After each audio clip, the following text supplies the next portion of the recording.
This is the Grand Seiko SBG Y003, and it is an anniversary watch celebrating the 20th anniversary of the legendary spring drive movement by Grand Seiko. And it solves a more or less, let's say, big problem that many other Grand Seikos have. But you know, what exactly is a spring drive? Is the price for this Grand Seiko even worth it and justified?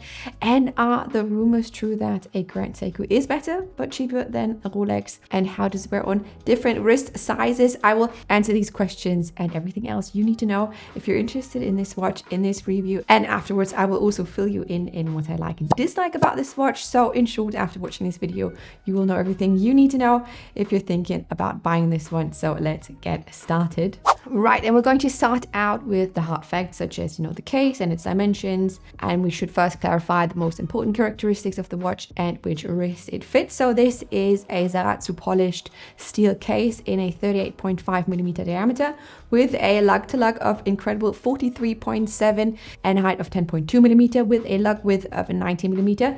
It is on a black crocodile leather strap, as you can tell, and it has a very nice fold over clasp, like a 3-piece clasp with these double pushes to release the clasp. It weighs only 65 grams, and beating inside is the 9R31 spring drive with a 72-hour power reserve and an accuracy of incredible plus minus 15 seconds per month, which comes down to like plus or 1 second per day. The serial number as well as the limited edition numbers are engraved on the case back, because this is a limited edition watch, and it is also the first spring drive Grand Seiko movement with manual winding. But now that we have covered this, we have to ask ourselves, who does it fit? You know, though it has almost a 39 millimeter diameter, it has extremely compact and short lugs, which you can see here on my wrist. Additionally to the compact lug, it's really thin at, you know, only 10.2 millimeter in height. So I would most definitely recommend it for wrists starting from like 145 to 150 millimeter and upwards.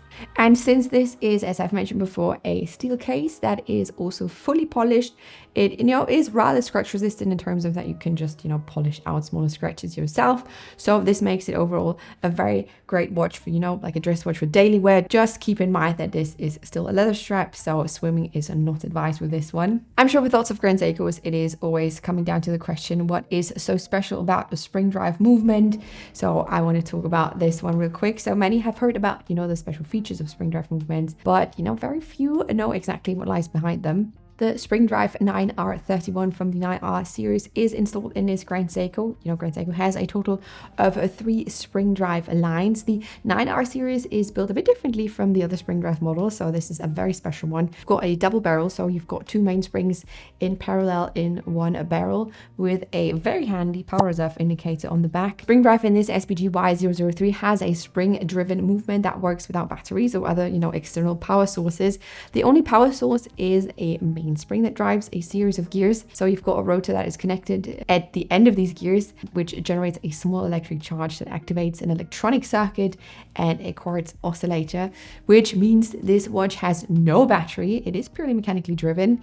The mechanical energy generates a tiny amount of electricity for the quartz oscillator, which, you know, then ensures the incredible accurate timekeeping, significantly more accurate than Rolex for sure. Although, you know, Rolex are still very much very accurate, but this Grand Seiko just takes it to a whole nother level. So overall, spring drive movements are not just quartz, but also not fully mechanical. They are a unique mix of both options that Grand Seiko has masterfully implemented, which is why the watches are so respected and highly regarded among, you know, watch lovers. This movement is made in-house in the Shinsu Watch Studio, which is, you know, right next to the Micro Artist Studio, where the very special limited models of Grand Seiko are made. So overall, this watch is not only special because it is a spring drive movement from Grand Seiko, but also it is a very special type of spring drive and just very fascinating to just see this one work in action.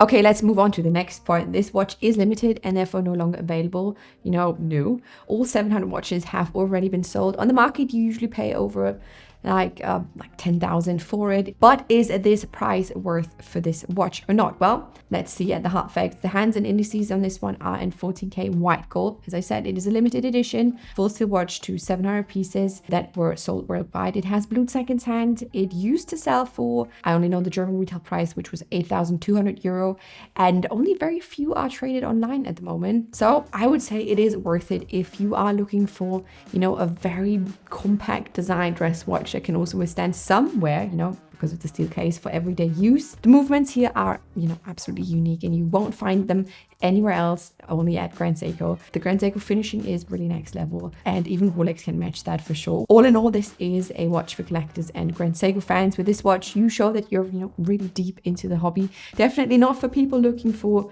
like so-called investment watches, or, like a quick flex on the wrist. Although the limited editions of Grand Seiko do enjoy a certain value stability. And now let's move on to the points about the watch that I like and don't like about the watch, as promised in the beginning. So first I want to start out which I kind of dislike about this watch. If I look at this one objectively, I would say a smaller, or just like, a more flattened down crown would have been even better or nicer, because I do think it sticks out a bit too much. And also I'm not really the biggest fan of manual winding. Sometimes, it just takes some getting used to it, and I very much these days prefer just a simple and very easy, just put it on and forget about it kind of watch.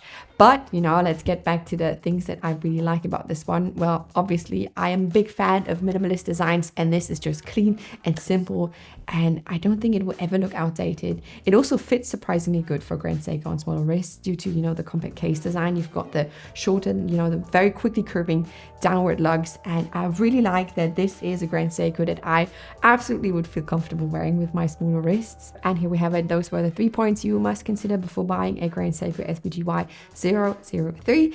Now you know exactly what to look out for. You know how it wears, how it's made, makes a spring drive, and whether the price is worth it compared to a Rolex for you or not. And at the end of the day, whether this watch is a good purchase for you or not. As always, thank you so much for watching this video. If you have enjoyed this review, make sure to give it a thumbs up. And if you want to see more watch related content like this one, I recommend subscribing to my channel so you won't miss out on any new videos that I post here on my channel. And that is all I have for you today. Again, thank you so much for watching, and I will see you in my next one. Bye.